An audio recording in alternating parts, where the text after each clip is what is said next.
जो बेटा question number 7 क्या है, टू कोसेंट्रिक सर्कल। तो सबसे पहली बात तो कोसेंट्रिक सर्कल क्या होता है, जिसका सेंटर सेम होता है, यानी एक से ज़्यादा सर्कल जो एक के अंदर एक बने रहते हैं, यानी एक दूसरे को कहीं नहीं काटते हैं और उनका सेंटर क्या होता है, सेम होता है, उनको बोलते हैं कोसेंट्रिक सर्कल, है ना। यानी कि ये दोनों सर्कल हैं, एक दूसरे को कहीं नहीं काट रहे हैं, इनका सेंटर सेम है।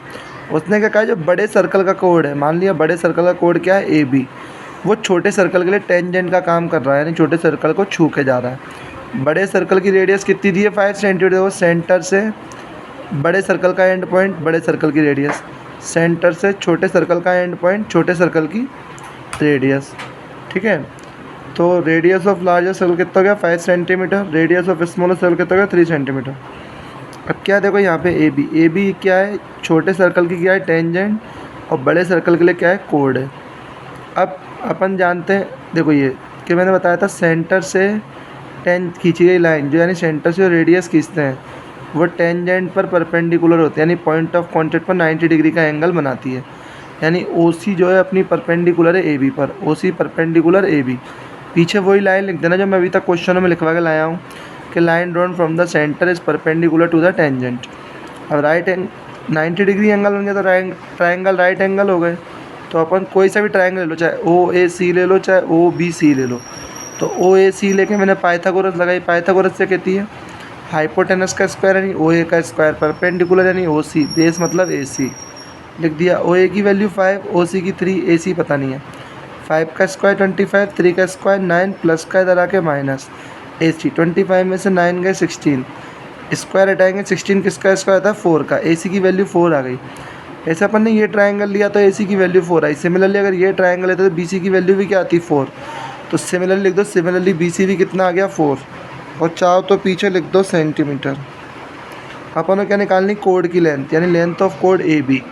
तो लेंथ ऑफ कोड AB बराबर क्या है, देखो AB क्या है, A से लेके C तक और B से लेके C तक की वैल्यू को अगर मैं प्लस करूँगा तो मुझे पूरी AB मिलेगी, नहीं मिलेगी। तो AB को लिख सकता हूँ मैं AC प्लस BC। AC भी कितना है 4, BC भी कितना है 4, 4 और 4 कितना हो गया 8। अब 8वां क्वेश्चन देखो, 8वें क्वेश्चन में कुछ नहीं कहा, ये फिगर बना हुआ दिया है, सर्कमस्क्राइबिंग सर्कल, यानी कोई फिगर सर्कल के बाहर बनता है तो उसको बोलते हैं सर्कमस्क्राइबिंग, और सर्कल के अंदर बनता है तो उसको बोलते हैं इंस्क्राइबिंग। तो ABCD क्या है, क्वाड्रिलेटरल है, सर्कमस्क्राइबिंग ऑफ ए सर्कल, जो सर्कल के क्या है, बाहर बना हुआ है। ये अपन को प्रूव करना है, AB प्लस CD बराबर BC प्लस AD। अब इसमें देखो एक थ्योरम लगेगी, अपने पास 4 एक्सटर्नल पॉइंट है, एक एक्सटर्नल पॉइंट ये रहा, एक एक्सटर्नल पॉइंट ये रहा, एक ये रहा, एक ये रहा, और जहाँ ये टच कर रही है लाइन, ये पॉइंट मान लिया अपने PQRS। ये फिगर बना हुआ दिया है। मैंने एक थ्योरम पढ़ाई थी, tangent drawn from an external point of a circle, external point of a circle are equal. क्या थ्योरम पढ़ाई थी मैंने कि एक्सटर्नल पॉइंट से अपन कोई भी सर्कल के एक्सटर्नल पॉइंट से टेंजेंट ड्रॉन करेंगे तो वो क्या होगी, इक्वल होगी। देखो जैसे A एक्सटर्नल पॉइंट है तो A से 2 टेंजेंट चली गई, AP और AS। तो A एक एक्सटर्नल पॉइंट, यहाँ से 2 टेंजेंट AP और AS, ये इक्वल हो गई। जैसे B से BP और BQ, तो P के नीचे P ध्यान रखना। फिर C से CR और CQ, तो CQ को इधर लिखेंगे क्योंकि इधर Q है, यानी सेम से साइड CR। ऐसे D से कौन कौन सी गई, DR और DS, तो DR को इधर लिखेंगे, DS इधर। देखो प्लस करना है ना, तो अपन ये करेंगे, चारों इक्वेशन को प्लस कर देंगे, चारों इक्वेशन को। तो LHS में LHS plus AP plus BP plus CR plus DR, RHS में RHS, AS BQ CQ DQ। अब देखो AP और BP, तो A से P प्लस B से P, आधा प्लस आधा बराबर क्या हो गया AB। ऐसी C से R और D से R, आधा प्लस आधा क्या हो गया CD।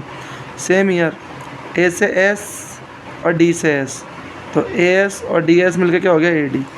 ऐसे B से Q और C से Q, तो BQ और CQ मिलकर क्या हो गया BC। और यही अपन को क्या करना था, प्रूफ करना था।